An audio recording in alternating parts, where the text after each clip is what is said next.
Был ли Иисус единственным Сыном Бога? И что означает второе пришествие Христа, которого, как кажется, с нетерпением ожидают многие люди на нашей планете, связывая надежды на лучшую жизнь на Земле именно с этим событием? Итак, они ждут, когда Иисус во второй раз придет в своем облачении Христа и исправит этот мир, воздаст по заслугам праведным и покарает неправедных. Так ли это на самом деле? Давайте попробуем разобрать все по порядку. Первое и важное понимание — это то, что Иисус приходил, чтобы выполнить очень сложную задачу — проложить путь Христобытия на этой планете. Он выполнил эту миссию с честью, в результате чего многие смогли пойти по его пути. Путь этот есть путь достижения единения с Богом через внутренний трансформационный процесс. Этот процесс известен как духовный путь и включает в себя преобразование человека из его человеческого состояния сознания в состояние сознания, которое идентично сознанию Бога. И это сознание известно как сознание Христа. Это очевидно и не требует доказательств, так как сам Иисус сказал об этом: «Я и Отец одно». Вопреки тому, во что верят многие христиане, Иисус не приходил для того, чтобы создать еще одну религию, единственно правильную или истинную религию. Иисус приходил для того, чтобы показать пример пути, где есть начало и где есть некая цель пути. И как было сказано выше, это путь трансформации, изменения, который происходит внутри человека, где он постепенно, шаг за шагом, осуществляет свой прогресс, рост сознания, в результате которого совлекает в себя человеческое сознание, а облачается в сознание Христа, которое необходимо обрести, чтобы достичь единения с Богом. Но зачем все это нужно? Разве нет более насущных проблем у человечества? Кажется, что вся эта духовность очень далека от реальной жизни, оторвана от нее и не имеет никакой практической пользы. Разве обретение сознания Христа — это такая первостепенная задача? Если посмотреть на этот мир, то можно усомниться в том, что так называемые духовные задачи стоят на первом месте. Здесь, на этой планете Земля, столько проблем, что только одно их перечисление заняло бы все время этого видеоролика. Вот, давайте сначала хоть как-то маломальски наведем порядок на этой планете, а уж затем займемся духовными вопросами роста и развития, достижения Бога в конце концов. Что ж, эта идея показывает, насколько здесь все перевернуто с ног на голову, и как многие ложные идеи буквально пропитывают всю атмосферу нашей жизни на этой планете. Вот некоторые из этих ложных идей. Ложная идея номер 1. Иисус — единственный Сын Бога, единородный, как принято говорить, то есть единственно рожденный от Бога и являющийся Сыном Бога. Истина в том, что Иисус не был и не является единственным Сыном Бога. Каждый рожден по образу и подобию Бога и является сыном или дочерью Бога. Огонь Бога горит в сердце каждого сына и дочери Бога в форме духовного огня, известного как трехлепестковое пламя любви, силы и мудрости Бога. Ложная идея номер 2. Иисус приходил, чтобы создать истинную религию, и поэтому, чтобы спастись, необходимо верить в Иисуса, исполнять религиозные постулаты, основанные на церковных доктринах, вести праведный образ жизни добропорядочного человека, и ты по итогам жизни достигнешь рая. Истина в том, что Иисус приходил, чтобы проложить путь, который ведет человека к внутреннему изменению и в конечном итоге к единению с Богом, то, что достиг сам Иисус. Этот процесс называется духовный путь. Это путь обретения сознания Христа под руководством учителя и в рамках отношений учитель-ученик.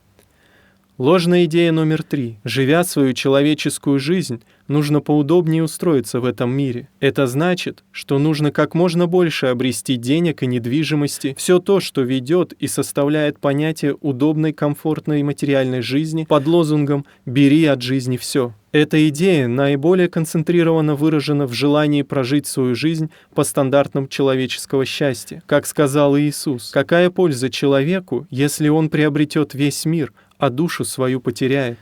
Истина в том, что жизнь обладает духовной стороной, что истинная основа жизни каждого человека — это взаимоотношения с Богом, и есть ключевая разница между религией и духовностью, и что истинная духовность — это универсальная духовность, она внутри каждого человека, как и утверждал Иисус, Царствие Небесное внутри.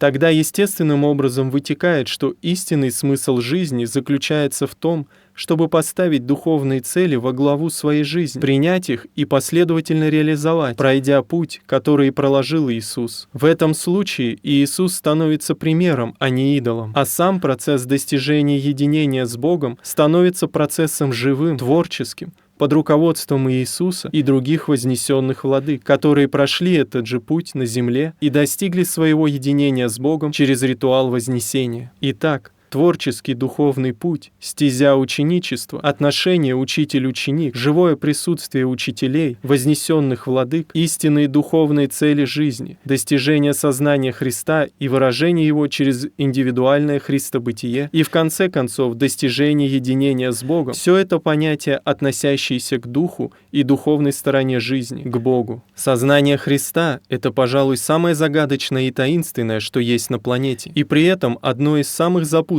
и противоречивых явлений. С одной стороны, люди смотрят на Иисуса и помнят, что Он сказал: «Верующий в Меня, дела, которые творю Я, и Он сотворит, и больше сих сотворит, потому что Я к Отцу Моему иду». То есть Иисус впрямую говорит, что те дела, которые Он сотворил, не являются пределом, и что каждый может при определенных условиях сделать то же самое, что сделал Он, и даже более того может сотворить. А с другой стороны, Он, Иисус, в сознании людей возведен до уровня единственного Сына Бога, а мы, люди, грешные существа. Разве не сказано: «Вот я в беззаконии зачат, и во грехе родила меня мать моя»? И куда нам до самого Господа? И уж, конечно, сотворить дела, такие же, которые сотворил Иисус, нам не под силу, не говоря уже и про дела более тех, которые сотворил Иисус. Таким образом, каждый создает непреодолимую дистанцию внутри себя между собой и Иисусом, между своим уровнем сознания и сознанием Христа, которое продемонстрировал Иисус. Кроме этого, каждый человек еще создает и другую дистанцию между собой, как грешным существом, и единственным Сыном Бога, который есть Иисус. Выход из этих и еще многих других противоречий, ложных идей и доктрин, которыми буквально опутаны люди на этой планете, будто кто-то специально все так запутал, чтобы не было возможности разобраться, заключается в том, чтобы пойти внутрь своего сердца, опять же, как учил Иисус, и уже в этом сердце получить исчерпывающие ответы на духовные вопросы бытия. Что ж,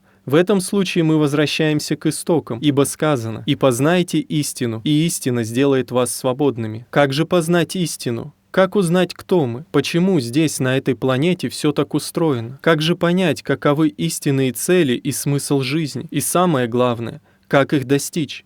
Что ж, ответы на все эти и многие другие вопросы даны. И даны они теми, кто знает, теми, кто не только познал истину в ее полноте, но и имеют право говорить и обучать этой истине. Право, полученное законным способом, а единственным законом для людей является Бог. Только Он устанавливает законы и определяет порядок существования всего Его творения. Таким образом, те существа, которым Бог Всемогущий поручил выполнять определенную работу по обучению и оказывать помощь в развитии жизнепотоком на этой планете, являются Его истинными представителями. И это вознесенные существа, известные также как вознесенные владыки или вознесенные учителя человечества. Среди них много известных имен, и в первую очередь, конечно, вознесенный владыка Иисус, вознесенный владыка Гаутама Будда, Господь Майтрея, Мать Мария, Гуанинь, вознесенный владыка Кришна, Шива, Санат Кумара, кто известен как Ветхий днями, вознесенный владыка Сен-Жермен, иерарх века Водолея, и многие другие. Но есть и такие вознесенные владыки, имена которых широкому кругу людей неизвестны. Не нужно удивляться, что рядом с именем Иисуса, к примеру, расположено имя Гаутамы Будды, потому что на небесах нет религий, и вознесенные владыки почитают живого истинного Бога в своих сердцах. Они не разделены религиями, а едины в пламя единства и составляют небесную иерархию существ света, служащих человечеству. Их сознание едино с сознанием Бога, и они полностью превзошли человеческое состояние сознания, основанное на эго. Они полностью преодолели дуальное сознание, пройдя земной путь и достигнув своего вознесения, завершив школу Земли. Итак, вознесенные владыки являются учителями человечества, назначенные ему Богом, и служат людям в этом качестве. И есть те люди, кто, увидев живой пример Иисуса, а затем у других вознесенных владык, пришли и сказали: «Мы хотим обрести свою победу так же, как обрели ее вы. Что нам для этого сделать?» И поскольку космический закон гласит: «Зов обязывает ответить», то вознесенные владыки ответили: «Что ж, Первым шагом является принятие стези ученичества, которое возникает как отношение между учителем и учеником. Учитель принимает на себя обязанность вести ученика по пути роста и возвышения сознания, а ученик принимает на себя обязательство следовать за учителем по пути. И путь этот известен как путь тестов и посвящений. И тот же путь, которым шел и сам Иисус в той своей миссии 2500 лет назад, где его учителем, и об этом мало кто знает, был вознесенный владыка Господь Майтрея, проходят все современные ученики и в наше время. Вся иерархия света тогда осуществляла подготовку и поддержку миссии Иисуса. И как было тогда, так это происходит и сейчас. Вознесенные владыки, составляющие иерархию света, покровительствуют и оказывают поддержку современным духовным искателям, людям пути, ученикам на стезе. Ибо сказано, что мог сделать один, все могут сделать, и это известно как закон единого.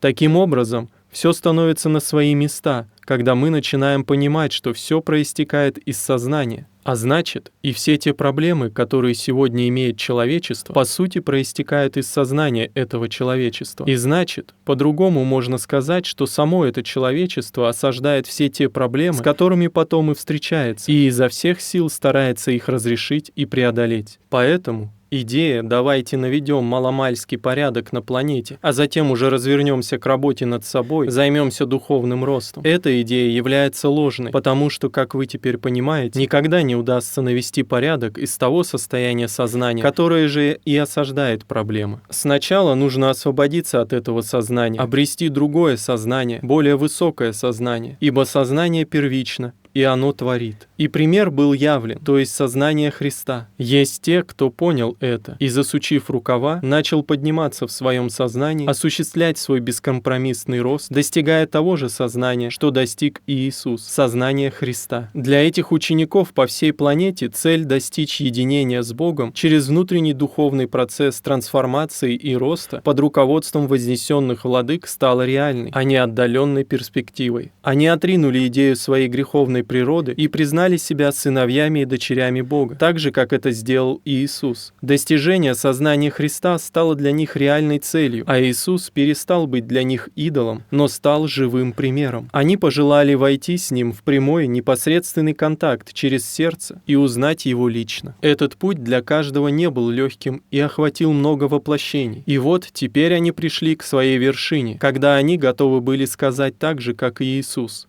«Я есмь живой Христос». Итак, люди пути Христобытия откликнулись на зов вознесенных владык, и все вместе собрались на горней вершине, в том числе и на горней вершине не только в духовном смысле, но даже и в физическом. Алтай — это горы. Для участия в конференции «Второе пришествие Христа» с 9 по 12 июня 2022 года. Это стало возвышенным и трепетным событием, когда в присутствии вознесенных владык и собратьев по стезе Христобытия каждый смог сказать: «Я есмь живой Христос, здесь и сейчас». И это были не просто слова, как многие слова, которые говорят люди. Это были, возможно, самые важные слова признания себя Христом и одновременно объявления себя Христом всему миру. Это слова, которые отразили внутреннюю суть каждого, его идентичность, и являлись сказанными не устами, но сердцем. Трудно поверить, что это грандиозное событие произошло, и что ты был его участником. Но это событие действительно состоялось. И отвечая на вопрос, который мы задали в самом начале этого видео, о том, что означает второе пришествие Христа и как оно произойдет, мы знаем ответ на этот вопрос. Оно уже произошло. И оно не произойдет через второе пришествие Иисуса, а оно происходит сейчас, через каждого из нас, тех, кто достиг своего сознания Христа и явил его миру. Все происходит не так, как видится людям. И второе пришествие Христа — это наказ Иисуса, кто был первым и проложил путь Христобытия каждому из нас. Сделайте то же самое, что сделал я, и таким образом через каждого из вас и произойдет второе пришествие Христа. Когда Иисус исполнил свою миссию, Он сказал: «И когда вознесусь, всех привлеку к себе». И Иисус вместе со своими вознесенными братьями на протяжении свыше 2000 лет продолжал работать с каждым жизнепотоком на земле, помогая возвышать сознание и осуществлять рост из воплощения в воплощение. И наиболее продвинутая часть из них составляет круг из 10 тысяч человек, кто готов быть живым Христом сейчас, в наше время. Они являются частью Его миссии, известной как миссия Иисуса. И это имеет глубокий внутренний смысл. Иоанн Креститель был предтечей, и в свою очередь Иисус является предтечей рождения многих Христов на этой планете, которые, работая все вместе друг с другом и с вознесенными владыками, смогут создать иной мир, иную жизнь на этой планете. Здесь, на Алтае, в России, эта миссия Иисуса явлена, и первые 50 человек из 10 тысяч по всему миру являются живыми свидетелями Его победы. В завершении этого повествования хочется сказать: пусть пример этих людей, кто много работая над собой, достиг сознания Христа и объявил об этом во всеуслышание, станет примером для всех людей по всему миру, кто готов к этому. Пусть они знают, что время пришло, и что время Христа на планете Земля через исполнение миссии Иисуса Христа наступило. Это означает, что с этого момента на планете начинается новый отсчет времени, затрагивающий саму основу жизни из-за изменений, которые связаны с выходом на сцену жизни Христов. И это очень похоже на то, как все изменилось после того, как пришел Иисус, и своим приходом повлиял на ход течения жизни на планете Земля, кардинально изменив ее. И наш прямой призыв к первым 10% наиболее продвинутых жизнепотоков и к участникам миссии Иисуса на этой планете: пробудитесь и пройдите путь христобытия под руководством вознесенных владык. Достигните сознания Христа и явите это сознание миру, дав Иисусу одержать окончательную победу, которую Он заложил тогда, в своем последнем воплощении 2000 лет назад. Тем более, что сейчас идти по пути стало возможным в миру. То есть проходить путь можно там, где вы живете, не оставляя мир, как это было раньше на протяжении веков. Станьте Христом живым и помните закон единого: что смог сделать один, смогут сделать все.